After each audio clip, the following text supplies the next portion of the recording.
आदिवासी को पता है अपना बदला लेना है, दलितों को पता है बदला लेना है। और वो बदला कैसे लेंगे पता है? ये लोग अपने इस वोट की चोट से।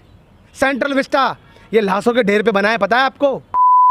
तो कह रही है कि हम सबको एक साथ लेके चल रहे हैं, आपको लगता है विकास कर रहे हैं। सुनिए, दलितों पर अन्याय हो रहा है, मजदूरों पर अन्याय हो रहा है, आदिवासियों पर अन्याय हो रहा है।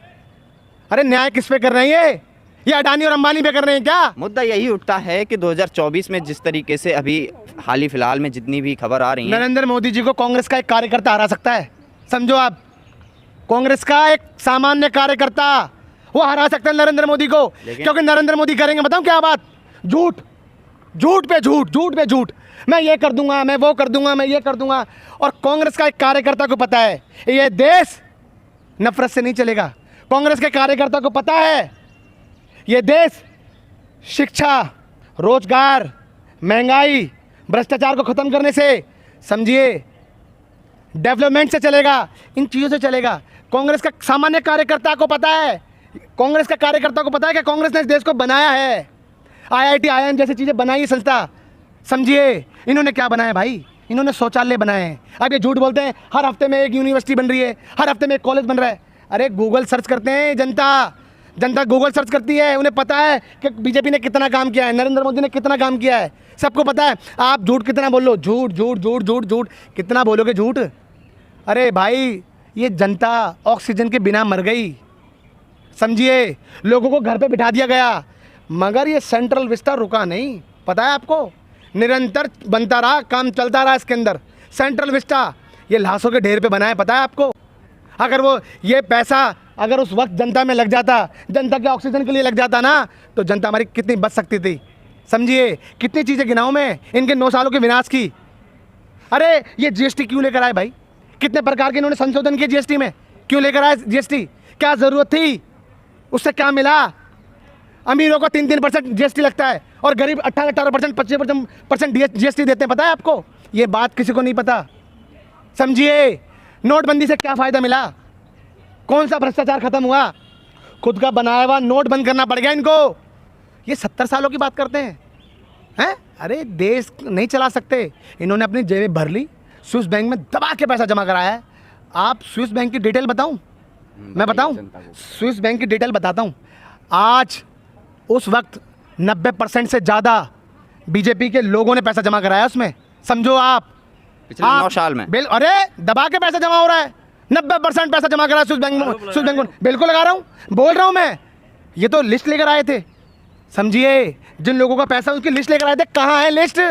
आप तो लेके भी नहीं आ सकते। पूछो क्यों क्यों क्यों नहीं लेकर आ सकते? अब इनके खुद का पैसा जमा है। गंभीर आरोप। हाँ गंभीर, बिल्कुल लगा रहा हूँ। और सुनिए एक बात बताऊँ, ये भ्रष्टाचारी को बंद करने आए थे, समझिए। आज भ्रष्टाचारी को बंद करेंगे ये? अरे इनके कितने कितने लोग भ्रष्टाचारी हैं। अडानी पे एक सवाल किया, 20,000 करोड़ किसके हैं? वो फर्जी कंपनियां किसकी है? किसकी है? लेकिन बताइए, राहुल जी का सवाल आज भी वही है। राहुल जी ने संसद के अंदर भी है ना, सुनिए, सरकार से पूछने का काम किया है। जनता के सवालों को नरेंद्र मोदी के सामने पूछने का काम किया है, क्योंकि वो नरेंद्र मोदी सवालों से भागते हैं, जनता के सवालों से भी भागते हैं, इसलिए मन की बात करके चले जाते हैं। और राहुल जी ने क्या करा है? इस भारत जोड़ो यात्रा से, समझिए, लोगों के मन की बातें सुनी है, उनकी बातें सुनिए मन की। उन लोगों को चाहिए क्या, वो सुना है राहुल जी ने। और देखिए, कर्नाटक में चुनाव आई, कर्नाटक में चुनाव जीते, हिमाचल में चुनाव जीते। आप समझ रहे हैं आप? क्योंकि जनता की उनकी बातें सुनने के बाद वो काम करेंगे। अब मेरा आखिरी सवाल है, आखिरी सवाल के साथ मैं समाप्त करना चाहूँगा। जिस तरीके से अल्पसंख्यक, आदिवासी और दलित लोगों पर जिस तरीके से अत्याचार या उनके साथ इस तरीके की घटना होती हैं, किसी के ऊपर पेशाब किया जाता है तो किसी को घोड़ी चढ़ने पर पीटा जाता है या किसी को बारात चढ़ाने पर पीटा जाता है। 2024 का इलेक्शन आने वाला है, प्रधानमंत्री और बीजेपी सरकार बड़े बड़े वादे कर रही है और करती आई है। क्या लगता है कि दलित, आदिवासी, अल्पसंख्यक जो लोग समाज बिल्कुल नहीं देंगे वोट, भूल जाओ आप, भूल जाओ। आदिवासी को पता है अपना बदला लेना है, दलितों को पता है बदला लेना है। और वो बदला कैसे लेंगे पता है? ये लोग अपने इस वोट की चोट से, इस वोट की चोट से बदला लेंगे। और ये जो देश में ये जो अंधी इन लोगों ने कर रखी है ना, इस अंधी को भगाने का काम करेंगे कांग्रेस पार्टी, बता रहा हूँ मैं अब आपको। और जनता अपने बदला, अरे जनता बदला लेगी भाई। ये बताइए, आज़ाद भारत में एक आदिवासी, एक दलित भाई घोड़ी पे नहीं चढ़ सकता? ये कहाँ का न्याय है? अरे मैं पूछना चाहता हूँ, कांग्रेस के कार्यकाल में कभी ऐसा नहीं था, इन्होंने कैसा कर दिया? अरे एक मंदिर में पानी पीने वाली लड़की को मार दिया जाता है। ये ऐसा देश बना रहे हैं, ये ऐसा खूंखार देश बना रहे हैं। ये कौन? भारतीय जनता पार्टी, नरेंद्र मोदी। अरे देश चलेगा नफरत को ख़त्म करके। याद रखिए, देश चलेगा अमन चैन से, जो पहले चला था। इस देश को आज़ाद कराने में सभी का हाथ है भाई, सभी धर्मों का हाथ है। आप समझिए, नरेंद्र मोदी का इनका हाथ नहीं है, गोडसेवादियों का हाथ नहीं है, आरएसएस का हाथ नहीं है। ये इन्होंने जो देश को बनाया है ना, ये कांग्रेस ने बनाया है। कितने नाम गिना दूंगा मैं, इनके नाम गिन लो ना, कितने गिन लो, कितने नाम है। चलिए, आप, ये देश नफरत को ख़त्म करने से चलेगा, ये देश अमन चैन से चलेगा। और ये देश कौन चलाएगा पता है? कांग्रेस पार्टी। जनता को पता है। और आप कह रहे हो ना दूल्हा कौन है? दूल्हा एकमात्र राहुल गांधी बनेंगे, मैं बता रहा हूँ।